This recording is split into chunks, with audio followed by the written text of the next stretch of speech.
7 నెలల తర్వాత చంద్రయ్య కాక అసెంబ్లీకి పోయిండయ్యా. పోయి వచ్చిగా బయట విలేకరులకు చెప్తుండు, గొర్రెలు బర్రెలు గొల్లలకు కుర్మలోకి అన్యాయం అయింది, ఏం మాట్లాడతలేడు దాని గురించి అంటారు. దాని గురించి అయితే 800 కోట్ల రూపాయల గఫలైంది, దాని మీద ఎంక్వైరీ నడుస్తున్నది. విన్నావా? చేసి కూర్చున్నారు. అలా ఎవడన్నా గొర్రెలు బర్రెలు పందులలో పైసలు తింటారా భయ్?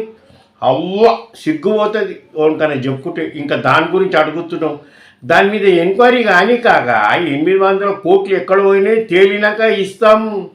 ఇవన్నీ మేము పెట్టిన పథకాలే, మాకు అన్నీ తెలుసు. నీ గొర్రెలు బర్రెలను నువ్వేం పెట్టలే, మేము కాంగ్రెస్లో ఎన్నడుస్తుందో పెట్టుకుని 1952లోనే. విన్నావా? మీ సంగతి ఏంది అసలు? గొర్రెలు బర్రెలు తేలినాకనే ఇస్తాం, అది మూసేయాలని ఇదేమైందని మళ్ళీ లేపుతున్నావు. నువ్వే హుషారా? ఇద్దరు కూడా అవలగాలనుకుంటున్నావు. ఇక తర్వాత ఇంకేమంటున్నావు నువ్వు? దళిత బంధు అంటున్నావు.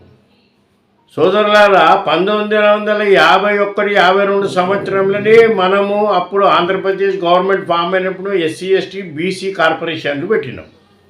మనం అలా పైసలు ఇస్తుండే, ఆటోలకు ఆటోలు ఇస్తుండే, చదువుకున్న వాళ్ళకు పైసలు ఇస్తుండే. అందుకే అంత వ్యవహారం ఎంక్వైరీ జరిగి సర్టిఫికెట్లతో సహా ఇస్తుండే. మనం ఈయన సొంత లాభం గురించి ఏదో స్పెషల్ చేస్తున్నట్టు ఏం చేసిండు, దళిత బంధు అని పెట్టిండు.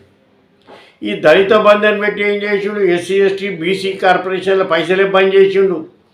ఇక వానికి ఆటో ఇచ్చుకుంటే దళిత బంధు కింద ఇచ్చినామంటాడు. ఎందుకంటే ఎస్సీ ఎస్టీ కార్పొరేషన్ బంద్ చేసి వాళ్ళు ఒక పైసలు ఇస్తలేరు.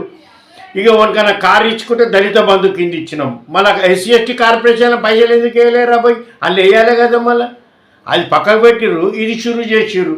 పోనీ ఈ దళిత బంధు అనేది మీ బీఆర్ఎస్ పార్టీ వాళ్ళు పెట్టుకునే స్కీమ్. ఇది మేమెందుకు ఇస్తాం దళిత బంధు?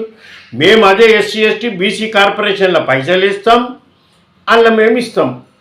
నువ్వు చెప్పింది మేము ఇవ్వాలని గ్యారంటీ లేదు ఒకటి. ఇక రెండోది, మొన్న నువ్వేమన్నావు చంద్రయ్య కాక, దళిత బంధుల 35 మంది ఎమ్మెల్యేలు పైసలు తిన్నారు, వాళ్ళకి నేను టికెట్లు కట్ చేసేస్తున్నా, ఈ దళిత బంధు పేరు మీద మా ఎమ్మెల్యేలు దోసుకుర్రని నువ్వే అన్నావా? ఇంకా నువ్వు అన్నాక చూసుకుంటే మేము ఇవ్వాలి, మేము అంత పిచ్చోళంగా అనిపిస్తున్నాము. అరే అందులో మీ బీఆర్ఎస్ స్కీమ్ అది, మేము ఎందుకు ఇస్తాం? మాకు already SC ST BC corporation నుండి అందులో వేసి ఇస్తాం.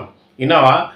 నువ్వు ఏదో రెచ్చగొట్టినట్టు మాట్లాడక అందరూ హుషారైపోయారు కాక, నువ్వు మాట్లాడిన దానికి ప్రతి దానికి మేము సమాధానం ఇనికి తయారున్నాం.